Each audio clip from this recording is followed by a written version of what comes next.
tu t'entraînes régulièrement, si tu fais les séances, si tu fais les matchs, mais que ton niveau n'évolue plus, c'est pas forcément parce que tu manques de talent, c'est pas parce que tu es nul, c'est peut-être parce que tu stagnes au mauvais endroit. Et dans cette vidéo, je vais te donner les clés concrètes pour sortir de la stagnation. Pas du mindset, pas des drills miracles. Juste ce qui peut te permettre de progresser sur la durée. L'un des problèmes majeurs quand on a l'impression que l'on stagne, c'est qu'on va se dire, c'est qu'on va devoir changer physiquement, voire peut-être travailler le mindset. Sauf que dans la plupart des cas, lorsqu'on se retrouve à stagner, c'est que on a besoin en fait de faire évoluer notre jeu, mais faire évoluer notre jeu, ça passe souvent par la tactique. D'un point de vue tactique, est-ce que tu es vraiment au point? La question c'est de se dire, ok, je connais mes systèmes, ça veut dire que tu sais où tu dois te déplacer. Mais est-ce que tu comprends l'intérêt concret de comment se déplacent tes coéquipiers, comment sont tes coéquipiers par rapport au ballon, comment tu peux travailler ta capacité d'anticipation? Tout ça, ce sont des choses qui te font réellement évoluer. Marquer, c'est bien, être au bon endroit, c'est bien, mais il n'y a pas vraiment le step du dessus. C'est que du coup, comment tu deviens ce joueur suffisamment peut-être un petit peu intéressant, un joueur indispensable. Et un joueur indispensable, il est constamment dans l'anticipation. Donc le premier conseil à retenir, c'est comprendre ton sport. Comprendre ton sport, ça passe par aller pousser plus loin ta lecture du jeu et ta compréhension du jeu. C'est ça qui va te permettre d'être au bon endroit, dans les bons espaces, au bon moment. Il y a une chose qui est essentielle et que tu dois comprendre, c'est que tu dois comprendre qui tu es en tant que joueur. Et ça, c'est super important. Très souvent, on se retrouve à avoir des joueurs qui surjouent parce qu'ils veulent être à tout prix le meilleur scoreur, sans se dire vraiment, en fait, je vais être un joueur utile. Être utile sur un terrain, c'est pas forcément par les points. Vous pouvez faire tellement d'autres choses, vous pouvez être tellement crucial sur d'autres sujets, mais le problème, c'est qu'on se concentre pas sur ce qu'on est vraiment capable de faire. Il y a des personnes pour qui c'est comme ça. Vous ne serez pas de grands scoreurs, mais vous serez très bon en défense, ou alors vous allez être bon dans les espaces ou dans toutes ces choses-là. Vous devez comprendre qui vous êtes. Si vous avez envie de progresser, comprenez le type de joueur que vous êtes. Est-ce que vous aimez jouer pour les autres? Est-ce que vous aimez créer des espaces? Est-ce que vous adorez les passes décisives? Qui êtes-vous concrètement sur un terrain? Parce que c'est ça qui va vous permettre de définir et d'aller chercher votre évolution. Enfin, évidemment, c'est pas un secret. Tu sais que pour éviter de stagner, il va falloir passer un step supplémentaire d'un point de vue physique. Ça, c'est obligatoire. Un corps qui évolue, c'est forcément des performances qui évoluent. Tu vas devoir faire le truc en plus, l'entraînement que tu n'avais pas l'habitude de faire.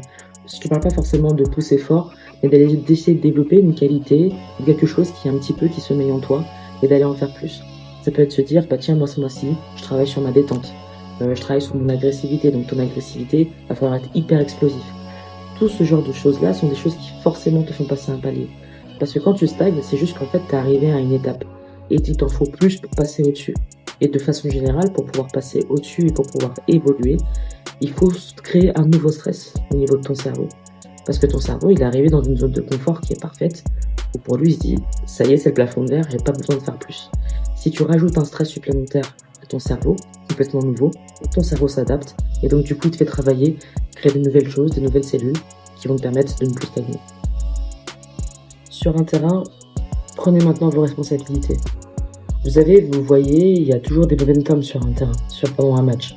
Il y a des moments où vous arrivez, vous savez que vous êtes en train de remonter, et on a besoin de prendre des décisions, on a besoin de prendre des shoots, de faire certaines actions qui demandent parfois beaucoup de risques.